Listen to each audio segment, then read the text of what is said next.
Nós estamos vivendo num tempo que nós poderíamos denominar como um tempo de distrações. Há distrações de todas as formas e em todos os lados. Para onde nós olharmos, nós vemos distrações. E as distrações têm um propósito. As distrações não acontecem por acaso. As distrações, elas são apresentadas para que nós desfoquemos.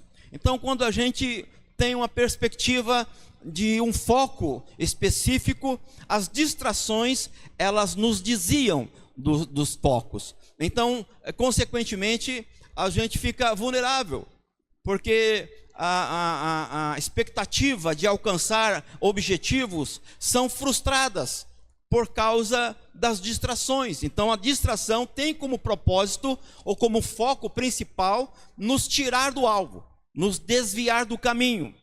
O texto que eu quero ler com os queridos nesta noite, que é um texto base, está em Lucas capítulo 2, versículos 41 a 49. Normalmente eu leio um versículo ou dois no máximo, mas hoje eu vou ler um texto um pouquinho maior por causa de um contexto. Diz assim: Ora, todos os anos iam seus pais a Jerusalém à festa da Páscoa. E tendo ele já 12 anos, subiram a Jerusalém, segundo o costume do dia da festa. E regressando-os, terminados aqueles dias, ficou o menino Jesus em Jerusalém. E não o soube José, nem a sua mãe. Pensando, porém, eles que viria de companhia pelo caminho, andaram a caminho de um dia e procuraram-no entre os parentes e conhecidos. 45. E como o não encontrassem, voltaram a Jerusalém em busca dele. E aconteceu que, passando 3 dias, o acharam no templo, assentado no meio dos doutores, ouvindo-os e interrogando-os. E todos os que ouviam admiravam a sua inteligência e respostas. E quando ouviram, maravilharam-se, e disse-lhe a sua mãe: Filho, por que fizeste assim para conosco? Eis que o teu pai e eu, ansiosos, te procurávamos. E ele então lhes disse: Por que é que me procuráveis? Não sabeis que me convém tratar os negócios do meu pai?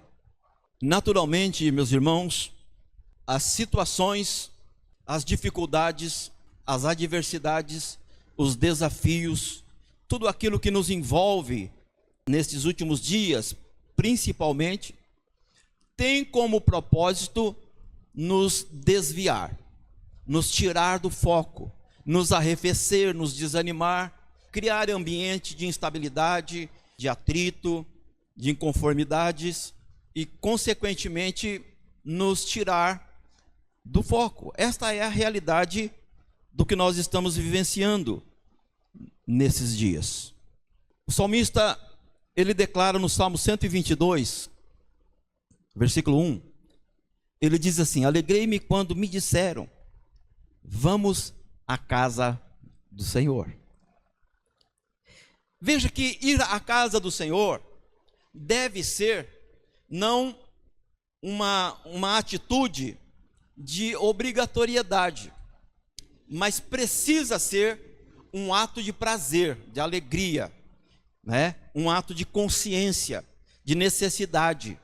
Eu preciso estar na casa do Senhor. E alguém poderia me dizer assim: pastor, mas a Bíblia diz que o nosso corpo é o templo do Espírito Santo. Então nós somos a casa do Senhor, e é uma grande verdade, porque a Bíblia diz isso. No entanto, a palavra originária para a igreja é no grego eclésias. E esta palavra, ela dá a ideia de reunião, de estar juntos, de congregação, de estar congregados, unidos, envolvidos. Então, igreja não pode, não deve ser algo isolado. Precisa necessariamente de estarem juntos. A igreja fala disso, não é? Então, isso significa que, eu já falei aqui em alguma mensagem há um tempo atrás, eu continuo dizendo porque isso é uma grande verdade. Então, eu não sou igreja. Diga comigo, eu não sou igreja.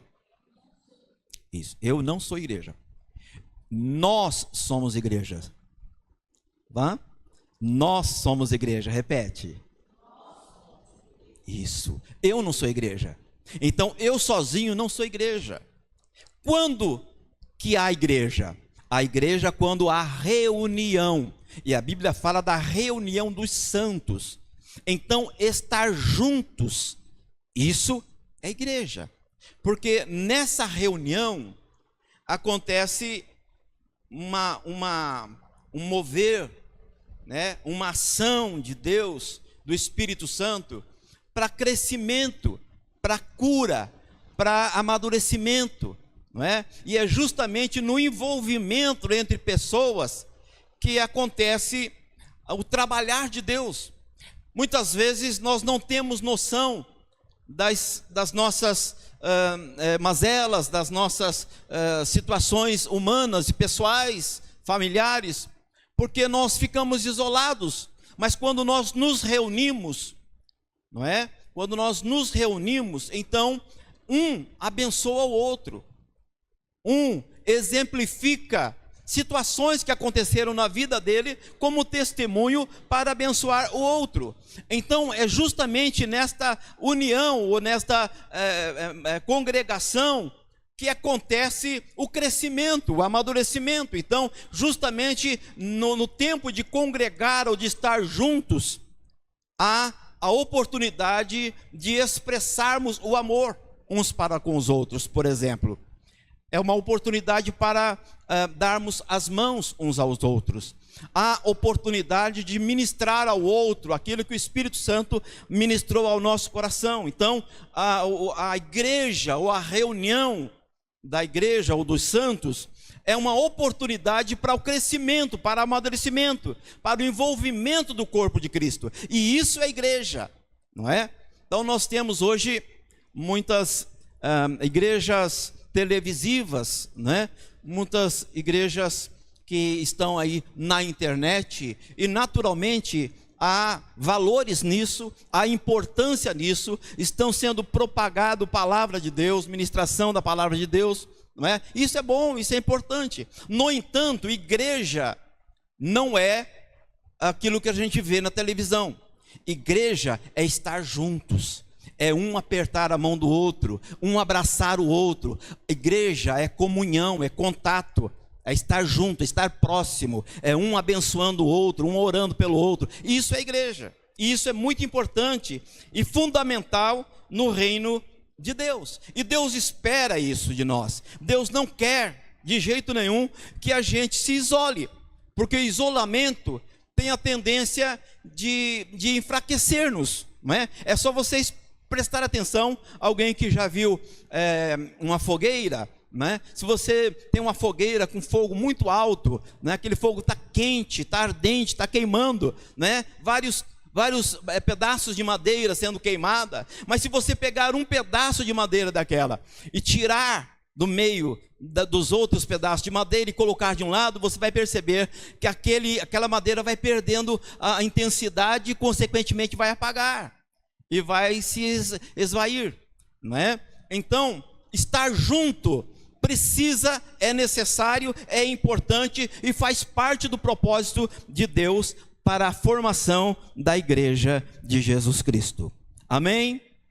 Glória a Deus.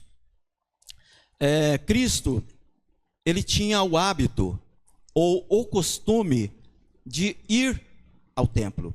Então Jesus foi levado ao templo pelos seus pais. A Bíblia diz que quando ele nasceu, não é? Ele foi apresentado no templo por Simeão. Lembrem desta passagem? Simeão então apresenta Jesus para a igreja, para a congregação. Então ele faz aquele ato de apresentação. Então Jesus, desde o nascimento, ele ia ao templo. E o templo era um lugar onde a igreja se reunia, entre o povo se reunia, e ali eles cantavam, eles liam a palavra, eles ministravam a palavra, eles oravam uns pelos outros. Então havia comunhão entre o corpo, entre os irmãos, entre a igreja. E Cristo ia sempre ao templo, ele tinha o hábito de ir ao templo.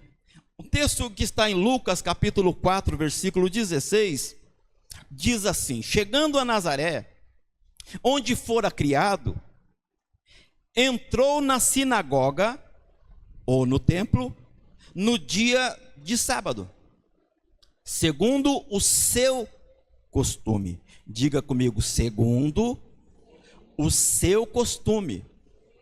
Esse seu é de Jesus. Então, era costume de Jesus ir ao templo. E o texto diz assim: segundo o seu costume, e levantou-se para ler. Então Jesus não ia somente ao templo, ele não ouvia somente as ministrações, mas ele também ministrava. Então havia uma interação entre Jesus e as pessoas que estavam presentes no templo. Glória a Deus. Então, depois dessa introdução, eu vou pensar com os irmãos alguns cuidados que nós devemos ter para não perder Jesus. Então, o título da mensagem seria: não perca Jesus. Não perca Jesus. Porque os pais de Jesus perderam Jesus. E o texto que nós lemos fala disso. Fala de um tempo em que chegou a festa da Páscoa e Jesus foi ao templo. Ele tinha 12 anos e ele foi levado ao templo porque havia uma festa, uma festividade em Jerusalém.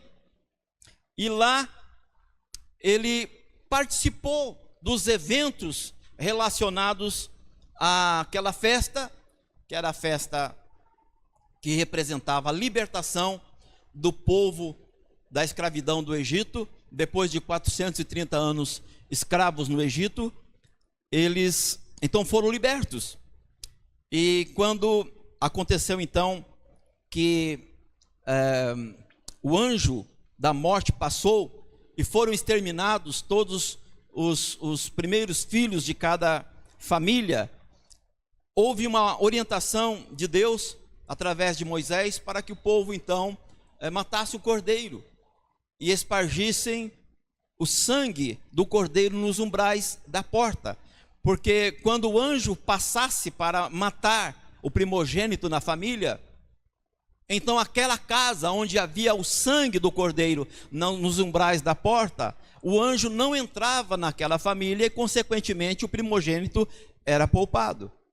E aí então aconteceu uma morte muito grande. Inclusive o primogênito do faraó também morreu.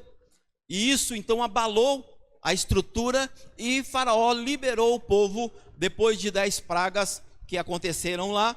Faraó então libertou o povo para estarem livres e seguirem o caminho. E aí então aconteceu deles entrarem num local que não tinha saída, um beco sem saída, onde havia o Mar Vermelho. O Mar Vermelho estava à frente deles e era um empecilho para que eles avançassem. Dos lados direito e esquerdo havia uma cadeia grande de montes, de montanhas intransponíveis. Então não havia possibilidade deles fugirem para a direita ou para a esquerda, e na frente tinha o mar. O pior é que Faraó também estava atrás deles, com o exército para destruí-los, para matá-los. Então eles chegaram num lugar onde não tinha saída. Quantas vezes nós somos levados em local onde parece que não tem saída mais para a gente? Parece que as possibilidades se esvaíram, acabaram, e a gente fica sem expectativa. Parece que não tem mais condição de sair daquele local, sair daquele ambiente. E aí então o povo desesperado pede para que Moisés clamasse a Deus em relação àquela situação que eles estavam vivendo. E aí então Moisés foi clamar a Deus, e Deus então disse para Moisés: por que você clama a mim? diga ao povo que marche. E ele então coloca aquele bastão, né, aquele cajado dele na água, e o mar então se abre, e o povo de Israel é liberto e passa pelo Mar Vermelho aos pés enxuto. Então, a palavra pesar, ou pessar, não é? Fala de passagem, que quer dizer Páscoa. Páscoa quer dizer passagem. Então, significa a libertação lá, eles não morreram, significa a passagem pelo Mar Vermelho. Então, esta festa era uma festa comemorativa pela libertação do povo e porque eles não foram mortos no Mar Vermelho. E esta festa acontece até hoje com o povo de Israel. E Jesus, então, quando tinha 12 anos de idade, Jesus foi a Jerusalém para estar participando, juntamente com seus pais, daquela festa. Veja, nos versículos 41 e 42 do livro de Lucas, capítulo 2, os versos 41 e 42, diz assim: ora, todos os anos iam seus pais a Jerusalém à festa da Páscoa. Então havia um costume, havia um hábito, né? Como Jesus tinha 12 anos, ele tinha ido 12 vezes a Jerusalém a participar desta festa. E tendo ele já 12 anos, subiram a Jerusalém segundo o costume, no dia da festa. Havia então um costume de subirem para Jerusalém. Jesus morava em Nazaré, ele nasceu em Belém, foi criado em Nazaré, cresceu em Nazaré, mas ele subia a Jerusalém para estar então participando das festividades e ia ao templo para adorar. E então, quando ele chega lá, ele participa de tudo aquilo que dizia a respeito àquela festividade. E o que eu quero pensar, para que os irmãos reflitam, é sobre o costume. Há um problema muito sério quando a gente começa a fazer as coisas de Deus no automático. Já prestaram atenção nisso? Parece que as coisas é tão rotineira que a gente não considera o valor daquilo por causa da automatização, não é? Por causa do hábito, por causa do costume. Ou seja, havia 12 anos que eles faziam a mesma coisa, que eles iam para Jerusalém e participavam da festa. Então passou a ser algo costumeiro. E os pais de Jesus então levaram Jesus como de costume. E aí é um problema, porque quando a gente começa a tornar rotina as coisas de Deus, a gente começa a levar no automático. A gente não considera o valor, não considera a intensidade da presença de Deus na nossa vida. Então parece que tudo é normal, parece que tudo faz parte do roteiro, porque nós ficamos no automático. Então nós vamos na igreja, nós fazemos isso, nós voltamos para casa, passamos a semana, na outra semana a gente vai na igreja, ou seja, vira uma rotina. A gente não considera a necessidade de viver a intensidade da presença de Deus em nós. Então a rotina é um problema.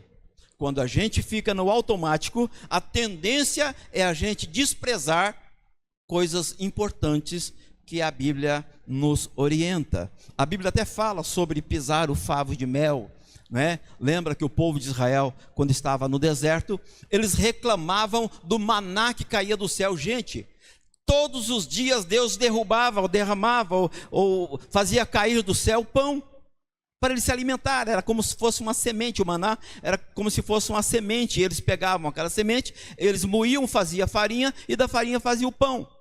Então era o alimento para eles, e aquilo era muito saboroso, era muito gostoso. Mas chegou um tempo que eles começaram a ter saudade do Egito, porque lá no Egito tinha pepino para comer, lá no deserto não. Lá no Egito tinha cebola para comer, lá no deserto não. E eles então começaram a chamar o pão, ou o maná, o pão que caiu do céu, chamava de pão vil, O que eles estavam fazendo? Eles estavam desprezando algo importantíssimo. Por que eles estavam desprezando? Porque eles estavam acostumados. Todos os dias tinha pão caindo do céu. Eles ficaram tão acostumados que eles começaram a desprezar, começaram a enjoar. E a gente, às vezes, irmãos, nós nos apegamos tanto no hábito, no costume, no automático, que a gente não considera o valor do que nós estamos experimentando, do que Deus está nos dando. E isso é um problema. Isso é uma forma de distração. Isso é uma forma de nos desviar do foco. Então nós ficamos no automático, e isso é um problema muito sério, e precisamos tomar cuidado com isso. Não significa que não devemos ir ao templo, claro que não, porque Jesus ia. Então isso é uma dica de que nós devemos ir. No entanto, nós não podemos tratar como um hábito comum. Nós temos que ir na igreja, não com o propósito de receber alguma coisa de Deus, se bem que Deus dá, Deus abençoa, né? Quantas histórias nós ouvimos na nossa vida e também na Bíblia, em que pessoas foram ao templo e receberam algo de Deus. No entanto, o propósito de Deus é que nós possamos ir ao templo para adorar a Deus, para sacrificar a Deus, para fazer alguma coisa para Deus, não com o propósito de recebermos, mas com o propósito de dar. Então o fato de estarmos no templo tem como objetivo adorar a Deus, prestar o nosso culto de louvor, de adoração. Então é fazer algo para Deus. Então nós vemos hoje, por exemplo, muitos irmãos, muitas igrejas, e não é uma crítica pessoal, mas do contexto da história, né, que vão ao templo ou ao monte para buscar coisas. Não é? Eles vão ao monte para orar, para pedir milagres, para pedir respostas. Isso é pecado? Não, não é. Mas não era esse o objetivo bíblico de subir ao templo. O objetivo bíblico de subir ao templo, ao monte, era para sacrificar. Então as pessoas iam ao monte para prestar sacrifício de adoração a Deus. Esse era o propósito. Claro que Deus abençoa e sempre está pronto para abençoar, mas o propósito não deve ser isso. O propósito deve ser adorar a Deus, servir a Deus, fazer a vontade de Deus. Porque quando nós fazemos isso, naturalmente o Senhor nos abençoe. As portas se abrem, os milagres acontecem. A Bíblia diz que Deus sabe o que nós precisamos e nos abençoa, mesmo antes de abrirmos a nossa boca para pedir. Deus já sabe. Ou seja, Deus está sempre pronto para nos atender. E Jesus falou assim, que Deus cuida dos pássaros. E ele falou assim, se Deus cuida dos pássaros, que são tão sensíveis, que nascem e morrem rapidamente, não é? Se Deus cuida deles, não falta o alimento para eles, quanto mais de vocês que são filhos. Então, naturalmente, Deus tem prazer, alegria, e está sempre pronto a nos abençoar. O que nós devemos fazer então? Nós devemos adorar a Ele, nós devemos servir a Ele, bendizer a Ele, reconhecer Ele. E quando nós entendemos isso, a bênção de Deus corre atrás de nós. Não é nós que corremos atrás da bênção, é a bênção que corre atrás de nós. Então, ir ao templo é algo fantástico, importante e necessário. No entanto, é importante não deixar que a rotina religiosa nos domine, nos envolva. A rotina religiosa nos leva a nos afastar da essência. A essência é Cristo em nós, esperança da glória. Cristo em nós. Essa é a essência. Então, quando nós entendemos isso, nós buscamos a essência, não a periferia. Não é? Diga comigo. Não me acostumar com a rotina religiosa. Então, a religião é importante. A religião tem o seu valor, mas a religião não é essência. Se alguém diz assim, a minha igreja é essa sim, vem para cá que aqui você tem tudo, não tem nada a ver com a Bíblia, porque não é isso que a Bíblia diz. A religião não, a religião é uma tentativa do homem se ligar a Deus. No entanto, Jesus disse que Ele é o caminho, Ele é a verdade e Ele é a vida. Então não é a religião, é Jesus. Então, é importante estarmos juntos, unidos, estarmos no templo. No entanto, nós não devemos ser religiosos, nós devemos ser cristãos, não religiosos. E qual é a diferença, pastor? A diferença é que a religião tem a ver com os hábitos, com os costumes, não é? com as questões que dizem respeito às coisas que acontecem, né, no dia a dia religioso. Mas a essência não é essa, a essência é vida no altar, é relacionamento com Deus. Jesus não vai vir buscar religioso, Jesus vai vir buscar íntimos. Diga-se comigo, Jesus virá buscar íntimos. Isso, é alguém que fala com Ele, é alguém que para ouvir a voz dEle, é alguém que tem relacionamento com Ele, é alguém que tem prazer em ler a palavra dEle. Então é isso, irmãos, que é o foco, e essa deve ser a nossa essência. A nossa essência deve ser relacionamento. Não é possível ser igreja sem relacionamento. Então, quando você para na frente da televisão e assiste um programa cristão, evangélico, você não está tendo relacionamento. Claro que você está sendo alimentado, e isso é importante, tem o seu valor. No entanto, é necessário relacionamento, porque esse é um princípio do reino de Deus. Então, não fique preso ao costume, ao hábito, não fique no automático. Busque ao Senhor, adore ao Senhor, louve a Ele, se envolva no relacionamento íntimo teu com o Senhor. Preste o teu louvor, o teu culto de adoração a Ele. Aleluia, louvado seja o nome do Senhor.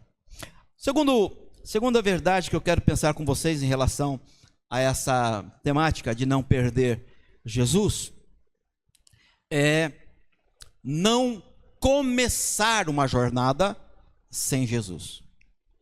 Quando a gente começa uma jornada sem Jesus, a tendência é nos frustrarmos. Lembrem que os pais de Jesus participaram das festividades e voltaram. Eles não perceberam que Jesus não estava com eles. Eles não perceberam. Eles voltaram, começaram o retorno, o regresso, a viagem de volta sem Jesus. Depois de um dia que eles tinham já andado no deserto com a comitiva que estava com eles, eles se deram conta: e Jesus, cadê ele? E eles começaram a procurar Jesus no lugar onde eles estavam, na caravana, e pergunta para um, pergunta para outro, e de repente eles se deram conta que Jesus não estava na caravana junto com eles. E aí então eles tiveram que voltar e ficaram por 3 dias nesse processo até achar Jesus. Veja que essa distração que os pais de Jesus teve, eles se envolveram com a caravana, com as pessoas, com a paisagem, com as conversas. Eles se envolveram com a caravana e eles não perceberam que Jesus tinha ficado. E isso acontece conosco. Às vezes nós tomamos decisões na nossa vida sem conversar com o Senhor primeiro. E às vezes a gente conversa, e porque a resposta não vem imediato, a gente resolve fazer por conta própria.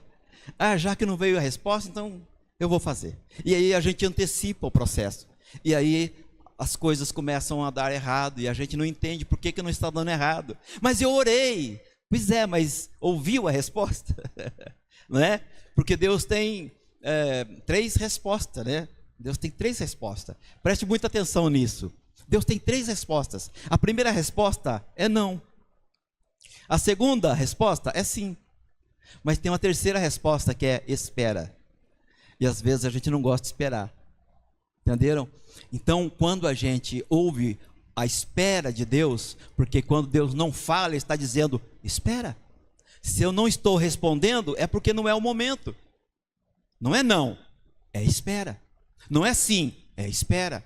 E às vezes a gente fica angustiado, porque o ativismo da nossa vida, que nós estamos vivendo nesse contexto de mundo, ele nos leva para decidir rápido. Nós não podemos perder, nós não podemos esperar. Parece que tem que ser para ontem, não é? As situações, os problemas, aquilo que nós precisamos tem que ser para ontem. Então nós temos que correr.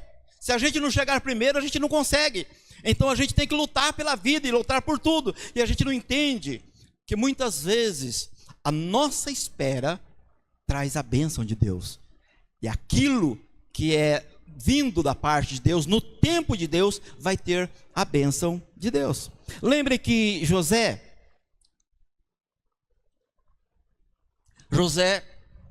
ele estava no cárcere, preso, e lá 2 personagens que serviam ao rei estavam também presos. E uma era o padeiro e o outro era o copeiro. O copeiro era aquele que servia ao rei. O padeiro é aquele que fazia o alimento, o pão, para servir ao rei e servir as pessoas que eram convidadas do rei. E então, eles sonharam. E eles contaram um sonho para José. E José, então, decifrou o sonho que eles tiveram. E na revelação do sonho, José disse para o copeiro que depois de um dia ele seria restituído ao cargo e voltaria a servir o rei. Mas o padeiro seria morto. E exatamente como José disse, aconteceu. E aí então, quando o copeiro vai saindo para a liberdade, José então chama o copeiro e diz assim: olha, quando você estiver diante do rei, fala de mim para ele. Fala que eu estou aqui injustiçado, eu não devo nada para estar preso. E ele foi embora. E o copeiro serviu o rei. E o copeiro ficou no palácio. Enquanto isso, José na prisão. E José ficou 2 anos na prisão. 2 anos. Depois de 2 anos, Faraó sonhou. E como ninguém era capaz de decifrar o sonho do Faraó, o copeiro se lembrou de José. Olha, José interpretou um sonho que eu tive e o que ele falou aconteceu. E ele então compartilhou com o Faraó e o Faraó mandou buscar José. E José então interpretou o sonho de Faraó e consequentemente foi elevado a governador no Egito. O segundo na hierarquia, o segundo abaixo de Faraó. Faraó o primeiro e ele o segundo. É interessante, queridos, que quando José interpretou o sonho do copeiro, a vaga que tinha era de padeiro, porque o padeiro foi morto. Então, consequentemente, se José tivesse sido libertado naquela hora, ele eventualmente poderia ser o padeiro, porque era a vaga que tinha surgido. Mas depois de 2 anos, a vaga já não era mais de padeiro, a vaga era de governador. E porque ele esperou, ele ficou quietinho, ele ficou orando, ele ficou na presença de Deus, o Senhor elevou ele e honrou ele, e ele então se tornou governador do Egito. O que eu estou querendo dizer com isso, meus queridos? Eu estou querendo dizer que às vezes a nossa pressa nos leva a obter resultados tacanhos, resultados ínfimos. No entanto, se nós descansarmos no cuidado de Deus e esperar o tempo de Deus, então a bênção de Deus é completa sobre as nossas vidas. E ao invés de obtermos aquilo que nós desejamos, e às vezes é uma necessidade imediata, Deus tem sempre o melhor. Deus sempre tem mais para nos dar. Então, quando nós entendemos isso e descansamos no cuidado de Deus, nós não somos precipitados em tomar decisões. Então a resposta vem, e a bênção de Deus, ela vem de uma forma toda especial e nos abençoa tremendamente, não é? Então o texto diz que eles regressaram e procuraram por 3 dias a Jesus lá em Jerusalém. E a partir desse momento é que eles então entenderam que Jesus não estava com eles, não tinha iniciado a viagem com eles, e que Jesus tinha ficado em Jerusalém. Os versículos 43 a 44 diz assim: regressando-os, terminados aqueles dias, ficou o menino Jesus em Jerusalém, e não o soube José nem a sua mãe Maria. Pensando, porém, eles que viria de companhia pelo caminho, andaram um caminho de um dia e procuravam entre os parentes e os conhecidos. Eles estavam na viagem, eles não começaram com Jesus, E eles perceberam que Jesus não estava lá, e eles começaram a procurar Jesus. Isso é um problema, porque quando Jesus não tem a primazia nas nossas jornadas, consequentemente começam a aparecer os problemas. Ao invés dos pais darem sequência na viagem, eles tiveram que voltar, procurar até achar e depois regressarem sozinhos, sem a caravana, correndo o risco de vida, inclusive. Então, quando nós não iniciamos com Jesus, quando o primeiro passo não está debaixo da bênção e da orientação do Senhor, a tendência é nos frustrarmos e termos problemas, termos adversidades que por vezes nos envolvem, nos definham e nos colocam em situação de angústia, de aflição e de problemas. Vocês podem perceberem que toda decisão precipitada, ela causa problema, ela causa situação de perdas, de sofrimentos e de dores. Então, eu quero pensar com os irmãos nessa sequência na terceira verdade em relação a não perder Jesus. Não perca Jesus, não perca por nada. Não perca Jesus se distraindo. Não perca Jesus não dando prioridade a Jesus. Mas também não se afaste do templo. Essa é a terceira verdade que eu quero pensar com os irmãos sobre não perder Jesus. Como, pastor, não se afastar do templo? Veja que Jesus permaneceu no templo. Veja que para encontrar Jesus, os pais de Jesus tiveram que ir ao templo. Então o templo tem algo importante nessa história e nessa dinâmica e nessa verdade. O templo é fundamental. O templo tem um valor e nós não podemos abrir mão deste valor do templo. Então, a palavra que fica na nossa mente é essa: volte para o templo. Volte para o templo. É possível que no templo haja dificuldades, haja incompreensão.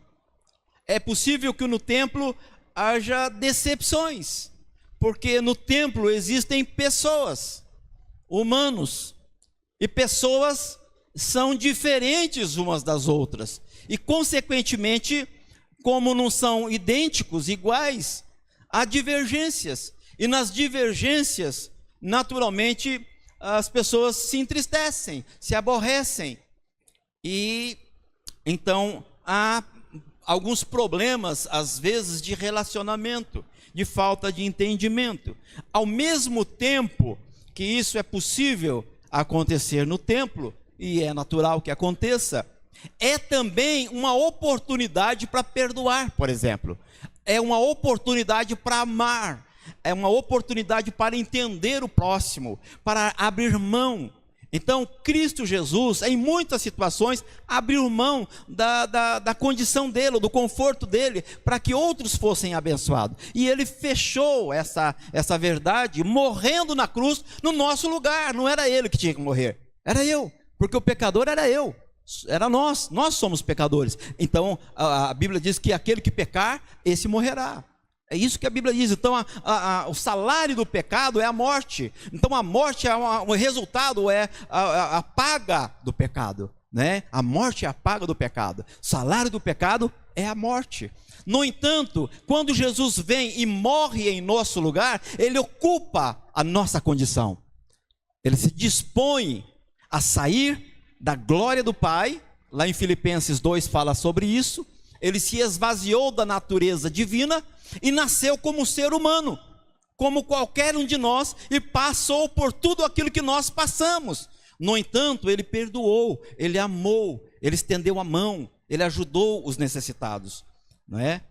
Então, essa é um modelo que nós devemos seguir.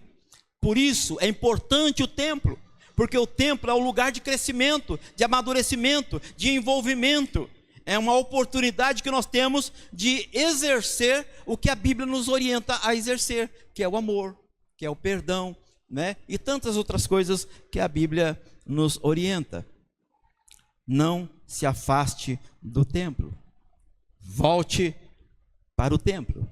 Lucas capítulo 2, versículos 45 e 46, que é a sequência do texto que nós lemos, diz assim: e como o não encontrassem, voltaram a Jerusalém em busca dele. E aconteceu que, passados 3 dias, o acharam aonde? No templo. Jesus estava no templo. E eles voltaram para o templo. E no templo eles encontraram Jesus. Jesus estava sentado no meio dos doutores, ouvindo e interrogando os doutores. Queridos, Jesus não estava ali como uma forma de agredir aos pais, ou de se rebelar contra os pais, mas Jesus estava ali porque havia um propósito de Deus na vida dele, e ele sabia desse propósito. Quem sabe se os pais tivessem procurado Jesus antes de sair de volta de Jerusalém, consequentemente eles teriam ouvido de Jesus: espera um pouquinho que eu preciso fazer algo aqui. Lembra que quando Jesus foi operar o primeiro milagre, ele, lá em Caná da Galileia, nas bodas do casamento, acabou o vinho. E as pessoas então ficaram impressionadas, porque faltar o vinho no casamento era um problema muito sério. E o vinho tinha se acabado. E aí então a mãe de Jesus chegou para Jesus e falou para Jesus: Jesus, faltou o vinho. Ou seja, Jesus, faça alguma coisa. E Jesus vira para a mãe dele e fala assim: mulher, o que eu tenho contigo? Ainda não é a minha hora. Veja que o texto fala esta frase de Jesus, essa palavra de Jesus, mas na sequência, Jesus então vai e pede para que aqueles servos que estavam ali enchessem as talhas de água, para que ele pudesse transformar em vinho. Mas alguns minutos atrás, Jesus tinha falado: não é a minha hora. Mas alguns minutos na frente, Jesus falou assim: agora vai fazer. Veja que isso é importante. Às vezes, irmãos, a bênção falta alguns minutos para acontecer, e se a gente dá o passo antes da hora, a gente pode frustrar o projeto. Por isso é importante ouvir a voz de Deus. Por isso é importante comunhão com Deus. Por isso é importante relacionamento com Deus. Quando a gente então faz isso, trabalha isso na nossa vida, e isso tem a ver com decisões pessoais. Deus fala comigo a partir do momento que eu decido falar com Ele. Ele sempre está pronto para falar conosco, e Ele fala conosco. O problema não é Deus falar, o problema é nós ouvirmos. Esse é o problema. Então, para ouvir a voz de Deus é necessário intimidade, é necessário sensibilidade, é necessário envolvimento, e isso custa, é necessário parar, é necessário deixar algumas coisas de lado para priorizar isto. Veja que Marta e Maria estavam recepcionando Jesus. No entanto, enquanto Maria estava ouvindo as palavras de Jesus e adorando Jesus, Marta estava fazendo as atividades que eram necessárias, mas naquele momento era mais importante adorar a Jesus do que fazer o que Marta estava fazendo. E aí então, quando Marta reclama, Jesus fala assim: Marta, Marta, você está preocupado com tanta coisa, mas uma coisa é necessário. E a Maria escolheu a melhor parte, e por causa disso não vai ser tirado essa parte dela. Veja que é uma decisão. Enquanto Maria decidiu adorar a Jesus, porque havia uma necessidade, havia uma importância naquilo, Marta decidiu fazer aquilo que era necessário fazer: a comida, o alimento, limpar a casa, as coisas triviais da realidade dela. Então, isso é muito importante. Isso diz para nós que existe um momento de trabalharmos aquilo que nos envolve, que está à nossa volta, que faz parte da nossa vida cotidiana. No entanto, há um momento em que nós devemos parar e falar com Jesus. e conversar com Jesus. Nós temos que criar o hábito de falar com Ele, de conversar com Ele, de parar um momento, um local específico para falar com Ele, para ter comunhão com Ele, para ter relacionamento com Ele. E Ele espera isso de cada um de nós. Então Jesus, Ele não ficou por ficar. Ele não ficou por se rebelar contra os pais. Não, Ele ficou porque havia um propósito naquilo. No verso 49, Jesus disse: não sabeis que me convém tratar dos negócios do meu pai? Essa frase é uma frase que marcou a minha história. Esse ano eu completo 60 anos. Não parece, mas eu já estou bem andado, né? Já caminhei bastante. E é engraçado, quando eu tinha uns 10, 11 anos por aí, o meu pai era pastor numa cidade do Paraná chamada Clevelândia. E então não havia tanta tecnologia como hoje, não havia tantas dinâmicas, né, na igreja como existe hoje, não havia tantas luzes, mas havia criatividade. E naqueles momentos, o pessoal da igreja, os irmãos, os jovens, resolveram fazer um teatro em relação à história de Jesus. E eles então fizeram um teatro em relação a isso. E a parte que me coube foi essa frase: não sabeis que me convém tratar dos negócios do meu pai? E eu nunca esqueci dessa frase que Jesus falou, porque foi uma frase que eu falei no jogral, naquele teatro que foi apresentado lá, porque era alusivo à história de Jesus e essa passagem particularmente. Então toda vez que eu ouço ou leio esta passagem, eu me lembro do tempo em que ainda tenro, jovenzinho, né, criança, né, falando criança mais devagar, né, mais baixo, para dar a ênfase no jovenzinho, não é? Não me levem a mal.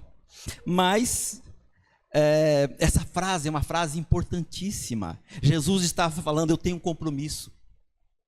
Teve um momento na vida, no ministério de Jesus, que ele falou assim: a minha comida é fazer aquilo que o Pai me mandou fazer. Aí você vê o comprometimento de Jesus. Jesus veio disposto a morrer por nós. Ele veio para isso. E o prazer dele era estar na presença do Pai e fazer a vontade do Pai. Tanto que ele falou isso: a minha comida é fazer aquilo que o Pai me mandou fazer. E quem sabe a gente pode então pensar: mas Jesus era Jesus. Mas só que Jesus veio para ser exemplo, modelo.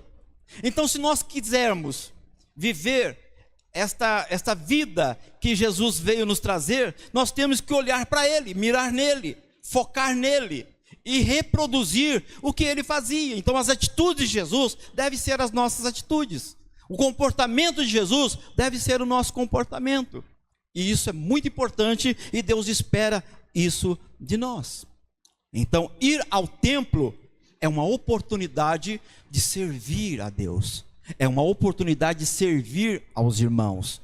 E é isso que Deus quer, porque é nessa comunhão, é nesse envolvimento que o reino de Deus cresce. O reino de Deus não cresce com pessoas fazendo coisas à torta e à direita, de qualquer forma. Não é assim. O reino de Deus, ele cresce no envolvimento, no relacionamento, na intimidade que nós temos com Deus. E é isso que Deus quer. E eu quero pensar aqui, já rumando para fechar esta mensagem, eu quero pensar com vocês uma experiência que uma mulher chamada Ana, ela vivenciou lá em Lucas capítulo 2, versículos 36 e 37. Diz assim: e estava ali a profetisa Ana, filha de Fanuel, da tribo de Azer. Esta era já avançada de idade, e tinha vivido com o marido 7 anos, desde a sua virgindade, e era viúva de quase 84 anos. e não se afastava do templo, servindo a Deus em jejuns e orações de noite e de dia. Veja que essa passagem fala de uma mulher que tinha 84 anos, mas essa mulher, ela não era religiosa. No entanto, ela estava todos os dias no templo, porque o propósito dela no templo era o propósito de Jesus no templo, era de tratar dos negócios do Pai, era de servir o corpo de Cristo, era de abençoar os irmãos, e ela estava servindo com jejuns, com oração, de noite e de dia, ou seja, ela estava ali servindo ao Senhor e abençoando o povo, porque enquanto ela estava em jejuns e orações, a igreja era abençoada, porque ela era um instrumento de Deus para trazer a bênção de Deus para aquele povo, para aquela igreja. Então estar na igreja não deve ser um evento, não é? Algo social, em que as pessoas se relacionam, mas deve ser um momento de intimidade, de relacionamento, de amor, de perdão, não é? De conselho, não é? E isso é muito importante. Então, não se afastar do templo é algo imprescindível no crescimento e no envolvimento nosso como corpo de Cristo, e assim, claramente, não percaremos Jesus, não vamos perder Jesus em relação ao distanciamento, né, as distrações, porque o mundo ele trabalha na contramão deste relacionamento nosso com Deus. Então José e Maria, eles caminharam um dia inteiro sem Jesus, mas levaram 3 dias para encontrar Jesus. O que isso diz para nós? Isso diz para nós que perder é fácil, encontrar é difícil. Então, não perca, porque é muito fácil perder, mas para encontrar é um problema muito sério, dá muito trabalho. E quantas pessoas que estão hoje perdidas no mundo e elas dizem: eu não tenho mais força para voltar, eu não tenho mais condição para voltar. Eu conheço pessoas que dizem exatamente isso: eu não tenho mais forças. Parece que elas estão tão envolvidas no pecado e no mundo que elas não têm mais forças para vir, para servir, para fazer a obra de Deus, para buscar a Deus. Ela não tem mais força, ela não tem mais força para orar. Parece que a oração torna muito pesado, não é? A pessoa se sente tão sujo, tão negativo, que ele não se sente à vontade para chegar diante de um Deus santo. E o diabo faz isso. O diabo trabalha na mente para criar ambiente de instabilidade, desconforto, e consequentemente as pessoas não vão a Deus. E elas não sabem que se elas forem a Deus, Deus está pronto para perdoar. Assim como o pai do filho pródigo estava de braços abertos esperando ele voltar. Deus sempre está com os braços abertos, esperando aqueles que querem, desejam voltar para os braços dele. Eles têm que estar prontos. Eles têm que estar prontos para perdoar. Eles têm que estar prontos para curar. E Deus quer isso, deseja isso, espera isso de todos nós. Então perder Jesus é fácil, achar Jesus, encontrar Jesus é muito difícil. Então não perca Jesus por nada. Aconteça o que acontecer na tua vida, não desista, não perca Jesus, não abandone Jesus, não se afaste de Jesus, porque Ele sempre está pronto para nos atender. Estar juntos é desejo e é a orientação do Senhor. Lá em Hebreus, capítulo 10, e versículos 24 e 25, Hebreus 10, 24 e 25, diz assim: e consideremo-nos uns aos outros para nos estimularmos ao amor e às boas obras. Consideremos uns aos outros para nos estimularmos em amor e em boas obras. Essas boas obras têm a ver com estender a mão um ao outro. Então aquele que tem mais ajuda quem tem menos. Isso é um princípio do reino.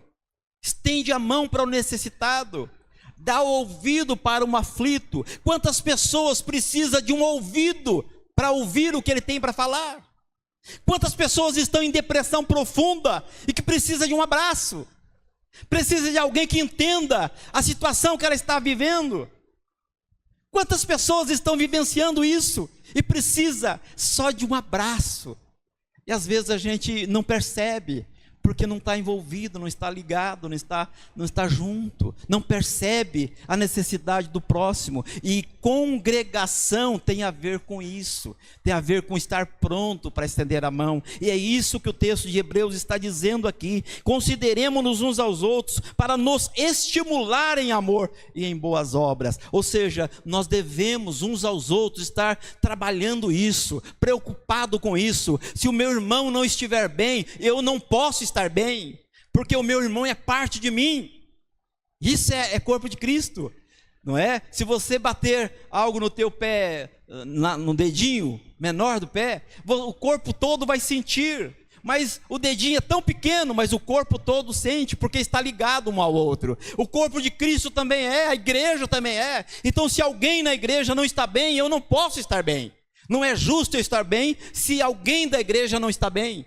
Então eu preciso estar pronto para abraçar, para atender a necessidade, para ajudar de alguma forma, não ser escravo de pessoas, não se trata disso. Infelizmente nós temos muitas pessoas que se aproveitam, não é? E faz do outro o seu escravo. Não é disso que a Bíblia está falando, mas é da disposição do nosso coração para estar pronto para ajudar. Isso é igreja, isso é corpo de Cristo. No versículo 25 de Hebreus 10 diz assim: não deixemos a congregação, ou de nos congregarmos, como é costume de alguns, antes admoestando-nos uns aos outros, e tanto mais quanto vedes que se vai aproximando aquele dia, ou seja, os dias finais. Então é justamente quando nós estamos vendo que as coisas estão apertando cada vez mais, parece que o mundo está sendo levado para um funil e não tem saída, não é? Parece que tudo está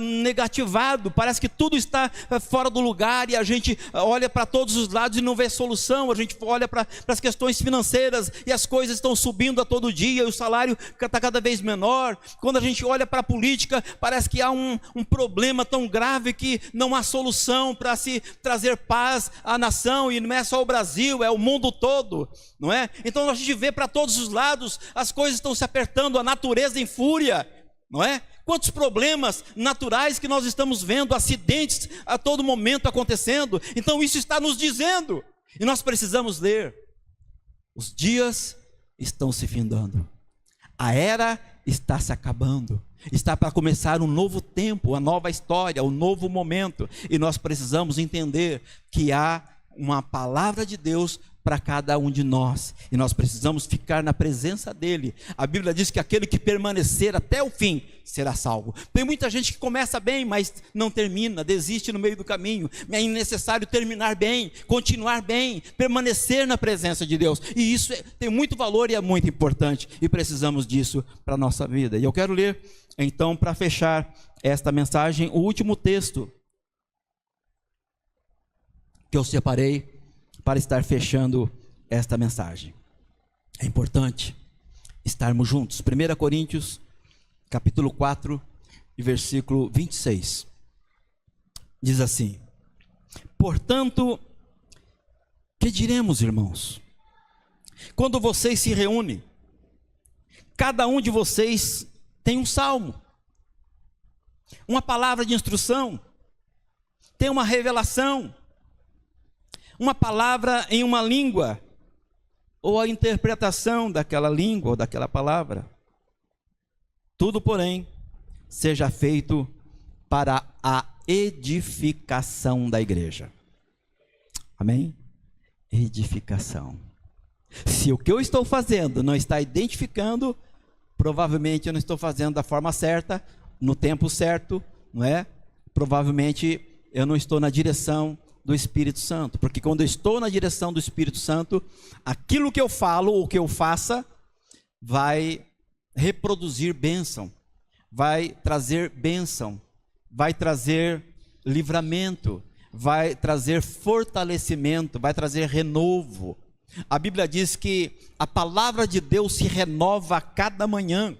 Por isso é importante lermos a palavra todos os dias, porque a palavra é alimento e ela se renova. Então cada dia a mesma palavra ou o mesmo verso tem uma aplicação diferente para a nossa vida, porque ela é viva, ela é eficaz, ela é penetrante, ela cumpre aquilo pelo qual ela foi enviada.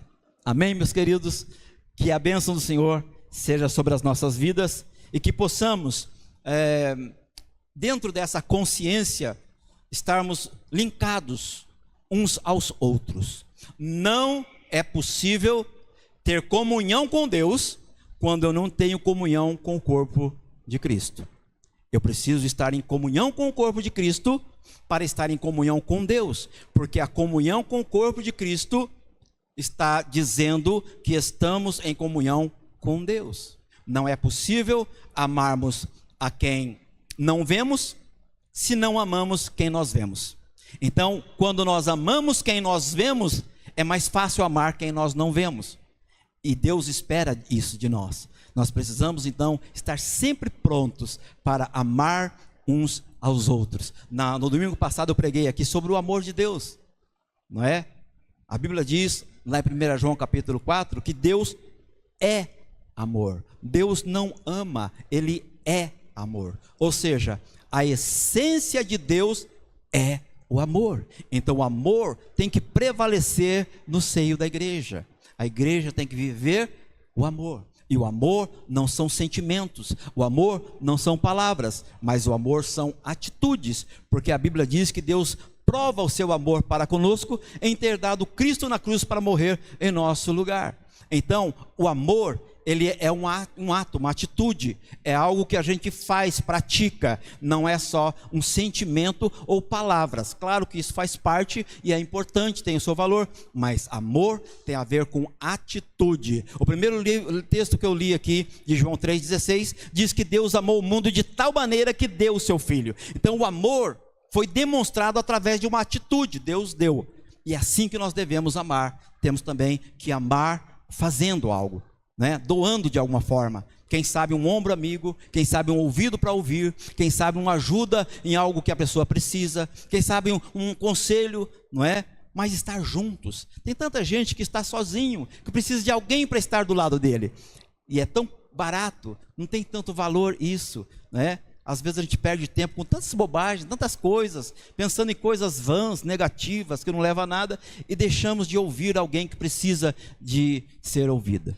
Então que o Espírito Santo nos ajude, nos fortaleça, nos dê graça, para que nós vivamos uma vida de intimidade e de relacionamento com Deus e com o nosso próximo.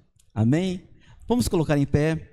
Louvado seja o nome do Senhor para sempre. Que bom! Eu tenho certeza que o Senhor falou conosco nesta noite, e eu quero liberar uma palavra sobre você nesta hora. Se você precisa de uma resposta de Deus, se você precisa de um milagre de Deus para a tua vida, se você precisa de um fortalecimento, se você precisa de uma direção, eu não sei qual é a tua necessidade, eu não sei o que você precisa ou anseia, não sei qual é a tua expectativa. Eu sei que o Senhor está falando nesta noite, que Ele te trouxe aqui para falar para você que Ele te ama. O Senhor te trouxe aqui para dizer para você que Ele tem um plano especial para a tua vida. E Ele está dizendo para você, se apegue a Ele, não abandone a Ele, porque os propósitos dEle vai se cumprir na tua vida, em nome de Jesus. Coloque a tua mão no teu coração agora. Pai de amor, Deus de bondade e de misericórdia, nós estamos diante da Tua presença nesta hora, depois de lermos a Tua palavra e ser ministrados pela Tua palavra. Eu quero Te louvar, porque o Senhor falou conosco de uma forma toda especial. E eu oro nesta hora pedindo que o Teu Espírito Santo continue a ministrar aos nossos corações, que esta semana seja a semana de bênção, de vitória, de conquistas, mas que durante essa semana, esta palavra continue a ecoar na nossa mente, no nosso coração, que esta palavra venha germinar na nossa vida, de forma tal que ela não seja como o sino que desquitine, Senhor, mas que ela possa vir produzir frutos, e frutos que salte para a vida eterna. Que possamos ser edificados por esta palavra durante esta semana. Que a tua unção, que a tua glória, que a tua bênção seja sobre cada um de nós, de uma maneira toda especial. Eu oro, Senhor, nesta hora, repreendendo toda a enfermidade, repreendendo todo o mal, repreendendo todo o levante do inimigo, que caia por terra toda a corrente que prende, toda palavra maldita, seja quebrado na autoridade do nome de Jesus, e que haja um liberar de cura, de restauração, de fortalecimento, de renovo, e que sobre a vida de cada um dos teus filhos esteja a bênção e a proteção do Senhor, que o teu sangue esteja cobrindo a cada um deles, que eles sejam livres, Pai, do mal, do engano, da mentira, da falsidade, e que eles possam, Senhor, perseverar e continuar firme na tua presença, adorando ao Senhor e bendizendo o teu santo e poderoso nome. Nós te louvamos, Senhor, por tudo o que aconteceu neste lugar. Te bendizemos por tua presença e por tua ministração a cada uma das nossas vidas. Agora, Senhor, ao término deste culto, leva-nos para os nossos lares, guardados e amparados pelo teu poder. Dá-nos uma semana abençoada de grandes vitórias. Nos protege e nos abençoe. Eu oro assim e agradeço em nome do Pai, do Filho e do Espírito Santo de Deus. Que recebe, diga amém. Aleluia. Deus te abençoe, Deus te guarde, em nome de Jesus.